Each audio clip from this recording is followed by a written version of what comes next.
मोदी का बहुत लोगों को डर लगता है। मोदी को पूछो किसका डर लगता है?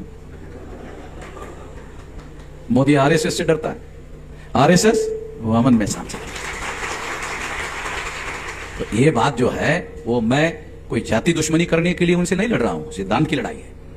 आरएसएस का सिद्धांत भारत विरोधी है, राष्ट्र विरोधी है, देशद्रोह करने के काम में लगे हुए हैं। आरएसएस देशद्रोह करने वाला संगठन है और इसीलिए राष्ट्रवाद की डेली बात करता है, डेली राष्ट्रद्रोह करता है। आरएसएस के लोग डेली राष्ट्रद्रोह करते हैं और डेली वो 24 घंटे राष्ट्रवाद पर भाषण देते हैं, करते हैं राष्ट्रद्रोह और भाषण राष्ट्रवाद पर करते हैं। मेरे से ज्यादा कौन जानता है? मैं ही सबूतों के साथ बता सकता हूं, मैं ही उनकी बातों के उनके कर्तव्यों को जानता हूं। इसलिए संगठित शक्ति निर्माण करने पर हमने बहुत ज्यादा जिंदगी का लंबा समय लगाया। अब आखिरी बात बताना चाहता हूं, अब मैं संगठित शक्ति इतनी विशाल बनाने के बाद अब हम लोग जन आंदोलन की दिशा में आगे बढ़ रहे हैं। अभी हम लोग जो बुनियादी वामसिफ का संगठन हमने बनाया ना, अभी वो संगठन बनाने का काम मैंने छोड़ दिया है। अभी हजारों लाखों लोग हैं उसको बनाने चलाने वाले लोग, बहुत सारे लोग हैं, अभी मैं वो काम नहीं करता हूं। अब हमारे 6 लाख गांवों में रहने वाले 98% जो हमारे एससी एसटी ओबीसी माइनॉरिटी के लोग हैं, वो लोग उसके 98% जो अनपढ़ गवार लोग हैं, जिनको इस देश में हजारों सालों से दबा के रखा हुआ है, उसका आंदोलन चला रहे हैं। अभी उसको तैयार कर रहे हैं। पढ़े लिखे लोगों को तैयार करना बहुत मुश्किल काम था, वो हम कर दिए हैं। अभी अनपढ़ गवार जो लोग हैं, उन लोगों का आंदोलन 30 तक खड़ा होगा और 30 तक 6 साढ़े 6 लाख गांव के लोग तैयार होंगे आने वाले समय में। इस काम में लगा हुआ हूं, इसलिए इस काम को करने का तरीका भी थोड़ा आपको बताता हूं, जिसमें आप बड़ा रोल प्ले कर सकते हो। वो ये कि आपको जो चुनाव आयोग के द्वारा बूथ बनाए जा रहे हैं, बूथ 12 लाख से लेकर 15 लाख बूथ हो सकते हैं, तो आपको क्या करना है? बूथ लेवल का संगठन खड़ा करना है अपने अपने इलाके में, अपने अपने गांव में, अपने अपने रिश्तेदार। अरे हर आदमी के रिश्तेदार होते हैं, बहुत अच्छा हो तो भी रिश्तेदार होते हैं, फालतू हो तो भी रिश्तेदार होते हैं, मगर रिश्तेदार फालतू नहीं होते हैं। आदमी फालतू हो सकता है मगर उसके रिश्तेदार होते हैं। और रिश्तेदार को सिद्धांत की बात बाद में समझाओ, रिश्तेदारी के आधार पर अगर आप उसके गांव में जाकर इसका प्रचार प्रसार करना चाहते हो तो उसका घर बैठने उठने के लिए मिल जाएगा, उसके घर में 10-20 लोगों को इकट्ठा करने का मौका मिलेगा, उसके घर में आपको विचारधारा समझाने का मौका मिलेगा, उसके गांव में आपको बूथ लेवल का संगठन बनाने का मौका मिलेगा और इसके लिए आपके रिश्तेदार के घर में खाना वाना सब मिल जाएगा, कोई खर्चा आने वाला नहीं है। और वो आदमी मेरे घर में ऐसा क्यों कर रहा है वो बोलने वाला नहीं है, क्योंकि वो भी उसके घर में जाके रोटी खाता ही रहता है।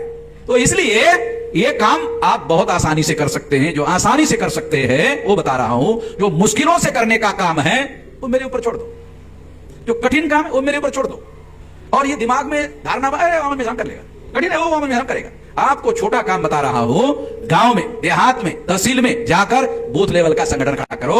12-15 लाख के लगभग बूथ लेवल का संगठन खड़ा हो सकता है और एक बूथ में schedule caste, most backward schedule caste, extreme backward schedule caste, schedule tribe, nomadic tribe, OBC, MBC, Muslim, Sikh, ईसाई, बुद्धिस्ट, जैन, लिंगायत, लगभग 14-15 सोशल ग्रुप, उसके सामाजिक ग्रुप बनाओ तो ऐसा लगभग 2-2.25 करोड़ ग्रुप बन जाएंगे देश में। ये 30 तक बनाए जा सकते हैं। इसमें इतना विशाल संगठन हमने बना दिया है, लाखों लोग हैं ऑलरेडी, उनसे ये काम करना है। आपको 12 से 15 लाख काम नहीं ग्रुप नहीं बनाने हैं, आपको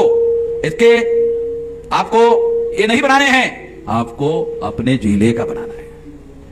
15 लाख अमन मेहसान को बनाना है, आपको आपके जिलों का, आपके तहसील का, आपके बस्ती का, आपको अपने अपने इलाके का करना है। अपने अपने इलाके की रिस्पॉन्सिबिलिटी पूरी करो, इतना करो आप। अगर आप इतना करते हो, आपको समझाने के लिए दिक्कत आती है, अपने इलाके के वामसिफ के कार्यकर्ता को, भारत मुक्ति मोर्चा के कार्यकर्ता को, बहुजन क्रांति मोर्चा के कार्यकर्ता को बुलाओ, 10 लोगों को हमने इकट्ठा कर लिया है, आप वहां आकर के अपनी बात समझाओ, ऐसा करो। ये अगर आपने कर लिया, ज्यादा दिन नहीं है, 30, 24, 25, 26, 27, 28, 29, 30, 7 साल। अगर कोई बुढ़ा आदमी है तो ये मेरी सुनने के बाद नहीं मरेगा, मेरे 7 साल, चलो ठीक है, नहीं मरता हूं, देखता हूं। क्योंकि अब आप लोगों को मजाक लगेगा, मजाक नहीं। जब कोई आदमी डेथ बेड पर रहता है ना, तो रिश्तेदार को कहता है क्या, आखिरी बार बेटे का मुंह देखना चाहता हूं। वो तो दिल्ली में है, कैसे आएगा? नहीं, ये एक बार देखना ही चाहता हूं, आखिरी बार। तो उसको बुलाते, आने के लिए 1-2 दिन लग जाते हैं, तब तक जाने ही नहीं देता, अंदर ही रख लेता है प्राण। रोकता कि नहीं रोकता? जाने नहीं देता, रोकता है। वो आते हैं, देखता है। उम्मीद पर दुनिया कायम है।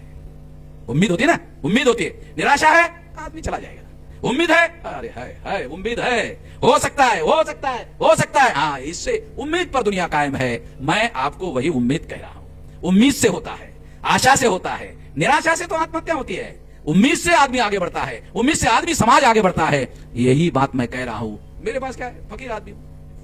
ये जो पैंट है ये भी दिया हुआ है लोगों का, ये शर्ट भी लोगों का दिया हुआ है, लोग देते हैं, वही मैं फकीर आदमी हूं ना, मेरे को तो लोग देते रहते हैं, मैं उतना ही पहनता हूं, उतना ही रखता हूं।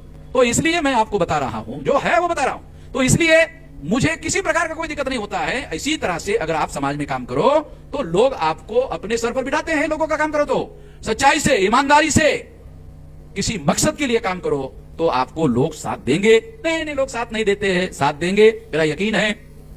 मुझे लोगों को जितना कहता हूं देते हैं। अब इन लोगों को मैंने 1 लाख देने के लिए कहा, 2 दिया, मैंने कहा ठीक है आप देते तो मैं ले लेता हूं। मैंने 1 ही बोला था, आपने 2 दे दिया, तो मेरे को लेने को क्या लगता है। इसके अलावा किसी का 500 दिया, किसी का 1000 दिया, किसी का 3000 दिया, किसी का 10,000 दिया, वो अलग है। तो इसलिए मैं ये कहता हूं कि ये आंदोलन चला है, मुझे वो पैसे में कोई इंटरेस्ट नहीं है। वो जो पैसा है आंदोलन के लिए लोग देते हैं, वो पैसे में मुझे कोई इंटरेस्ट ही नहीं है।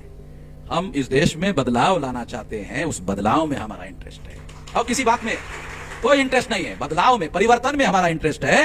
और उसके लिए जो संगठित शक्ति हमने निर्माण की, उस संगठित शक्ति का बहुत लंबा समय नहीं है, केवल 7 साल में 6 लाख गांव का संगठन खड़ा हो जाएगा। और ऐसी मेजर एक्शन होगी जैसे 9 अगस्त 1942 को गांधी ने अंग्रेजों को कहा था चले जाओ। ये तो याद है, ये तो 2000 साल का नहीं है, ये तो अभी का है। 9 अगस्त 1942 का है, बहुत 2000 साल पहले का नहीं, अभी का है, ज्यादा पुराना नहीं है। अभी 100 साल भी पूरे नहीं हुए हैं तो अंग्रेजों को जाना पड़ा। तो उसका कारण था, अंग्रेजों के बारे में ब्राह्मणों ने लोगों को बता दिया विदेशी है। ब्राह्मणों के बारे में अभी लोगों को पूरा पता नहीं है। जिस दिन पता चल जाएगा लोगों को, ब्राह्मणों को पता है। ब्राह्मण जब अपने बेटे को अमेरिका, यूरोप में भेजते हैं ना, तो क्या बोलते हैं मालूम, बेटा वापस मत आना, अब जा रहे हो वापस मत आना, हो सके हमें भी बुला ले। ब्राह्मण लोग अपने बेटे को जो अमेरिका में पढ़ने के लिए भेजते हैं, उधर उनको भेजते हैं। तो ये देख के बहुत ब्राह्मण चले गए अमेरिका में, यूरोप में। अभी अमेरिका ने पाबंदी लगाई, ब्राह्मण को पाबंदी, इधर नहीं आ सकते, क्योंकि उनको मालूम, अरे तो घटिया माल साला उधर है, ये भारत की गंदगी साफ हो रही है और हमारे पास आ रही है। क्योंकि वहां ये जाति वाला जो मोशन है ना, वो वहां शुरू कर दिया ब्राह्मणों को। जहां जाएगा साला वहां टट्टी करेगा, मतलब जहां जाएगा वहां टट्टी करेगा, वो उनकी आदत है, छोड़ेगा नहीं। तो अमेरिका वाले उससे परेशान हो गए, कहा कि नहीं, अभी वीजा देते वक्त उन्होंने ऑर्डर है, ब्राह्मण वीजा ग्रांट मत करो। तो ये अंदरूनी बात बता रहा हूं आप लोगों को। तो इन लोगों को ऐसा लग रहा है कि आने वाले फ्यूचर में ये लोग SC ST OBC के लोग, माइनॉरिटी के लोग जागृत हो रहे हैं। ये लोग जागृत होने का मतलब है हमारा भारत में कोई फ्यूचर नहीं है, इसलिए जाना है। तो इसलिए साथियों, हमें अपना आंदोलन, हमें किसी को भगाने का आंदोलन नहीं कर रहे, हमें ये आजादी का आंदोलन है, ये हमारे आजादी का आंदोलन है। अगर अंग्रेजों के गुलामी से ब्राह्मणों को आजादी हासिल करने का अधिकार था, तो ब्राह्मणों के गुलामी से हमें आजादी हासिल करने का अधिकार है। ब्राह्मण किसी मापदंड में इस बात को गलत साबित नहीं कर सकते। इसके लिए मैं कभी भी नहीं कहता हूं ब्राह्मण को धरो, ब्राह्मण को बांधो, ब्राह्मण को मारो और इतने देर तक पीटो पीटो पीटो जब तक जान नहीं जाता। ऐसा मैं कहता ही नहीं, ऐसा मैं किसी को नहीं कहता हूं। नहीं, मैं इस तरह की बातें कहने का पक्षधर नहीं हूं। मैं ये कहने का पक्षधर हूं कि हमें बराबरी का हक जो है डिनाई किया गया है, और वो हक हासिल करने का हमारा अधिकार है, हमारी आजादी भी हासिल करने का अधिकार है। ब्राह्मण भारत में रहते हुए हम लोग कभी भी आजाद नहीं हो सकते, और ब्राह्मण को प्रभाव शून्य करना होगा, तब जाकर के हम आजादी हासिल कर सकते हैं। जिसे लोग हिंदू धर्म कहते हैं, उसका मौलिक नाम ब्राह्मण धर्म है, और ब्राह्मण धर्म का एक नाम है नष्ट धर्म। इसको नष्ट करना होगा। अगर मानवता बचानी है तो दुनिया में ब्राह्मण धर्म खत्म करना होगा। कोई ब्राह्मण इस बात को गलत नहीं कह सकता मुझे, अरे हाँ ब्राह्मण धर्म, तो मैं उसको कहूंगा तुमको नष्ट करने का बोल रहा हूं क्या? ब्राह्मण धर्म नष्ट करने का बोल रहा हूं, तुमको नष्ट करने की बात नहीं कर रहा हूं। ब्राह्मण धर्म जिसमें ब्राह्मण को सबके सर पर बिठा दिया, उसको सारे इंसान बराबर है, तो भारत के संविधान ने घोषित किया हुआ है। इसलिए हमें अपना आंदोलन 6 लाख गांव में पहुंचाना होगा, 6000 जातियों के अंदर भी पहुंचाना होगा। केवल मात्र अपने जातियों के अंदर रखने से यह आंदोलन सफल होने वाला नहीं है। नहीं तो 52% OBC को RSS के कैंप में घुसाओगे और 15% शेड्यूल कास्ट को अपने आंदोलन में लाओगे, सफलता नहीं मिलेगी, इससे सफलता नहीं मिलेगी। यह ध्यान रखना है। इस तरीके से अगर आप काम करते हैं तो हम हर हालत में सफल हो सकते हैं। 10 बजने के बाद भी 9 मिनट ज्यादा हो गए, इसलिए मैं आपकी सहनशीलता का और ज्यादा अंत नहीं देख सकता। इसलिए मैं अपनी बात यहीं पर समाप्त करता हूं। आपने मेरी बात ध्यान से सुनी, इसके लिए आभार, धन्यवाद।